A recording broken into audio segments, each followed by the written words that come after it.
وللمزيد في موضوعنا الاقتصادي يحدثنا الأستاذ نصير الدليمي الخبير الاقتصادي من الأنبار. كل التحية لك أستاذ نصير. أهلا وسهلا، مساء الخير عليك وعلى قناتك المباركة. حياك الله. أستاذ، اليوم أسعار الدولار تتذبذب ما بين الانخفاض والارتفاع، هل هنالك سقف زمني لحل هذه الأزمة أم أنها ستستمر؟ طبعا بالتأكيد. أولا أنا أحيي القناة اللي مهتمة بالاقتصاد ومهتمة أيضا بما يشعر به المواطن الحقيقي. قبل أسبوعين على واحدة من النشرات بهاي القناة الكريمة أنطينا رؤيتنا حول انخفاض سعر صرف الدولار مقابل العملة العراقية، في حين أغلب الخبراء كانوا يتوقعون الصعود، لكن الحمد لله والشكر جاءت الدراسة حقيقية وتلاحظون الآن النزول.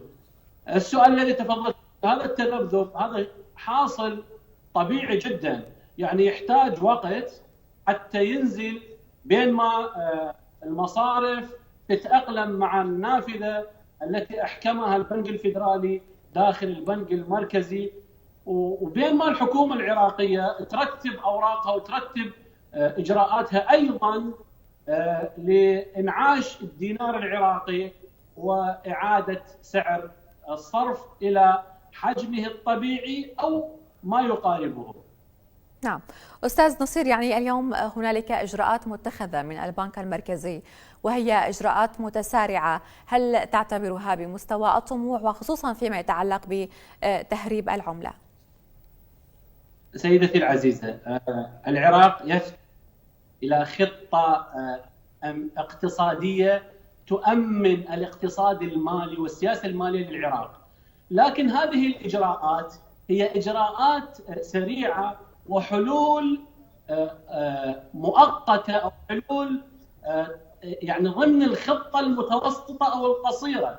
يحتاج العراق خطة طويلة الأمد حتى إذا تعاقبت الحكومات يكون احنا نعرف وين مكاننا اقتصاديا محليا وعالميا. الإجراءات اللي قام بها البنك المركزي إجراءات سليمة، الحكومة أيضا جملة إجراءات قامت بها إجراءات سليمة، وهي هاي اللي نعول عليها حقيقة.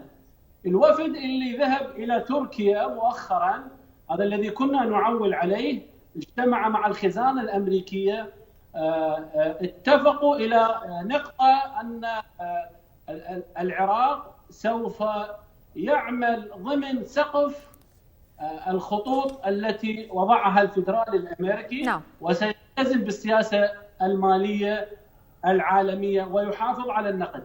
أما موضوعة التهريب يا سيدتي ستنخفض، لكن أبدا لا ينقطع. نعم. لأن الحقيقة هناك البعض لا يريد الأمن الاقتصادي للعراق. نعم. البعض مستفيد من تهريب هذه العملة. نعم أستاذ نصير، يعني في سياق حديثك عن بعض المريدين للاقتصاد العراقي بالسوء أو بداية الانهيار اليوم، إغلاق مكاتب الصيرفات الغير مرخصة أو غير المرخصة، هل سيساهم هذا بحل أزمة الدولار أم أن الأمر بعيد عن هذا الموضوع؟ على الحكومة العراقية وعلى السيد السوداني ضرب بيد من حديد على الذين يتلاعبون في الأمن المالي وفي العملة الصعبة وفي انهيار الدينار العراقي.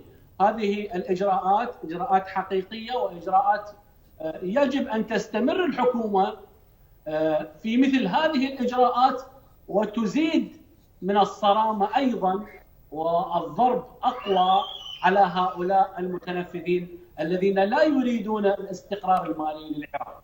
نعم، جزيل الشكر لك الخبير الاقتصادي الأستاذ نصير الدليمي، كنت معنا مباشرة من الأنبار.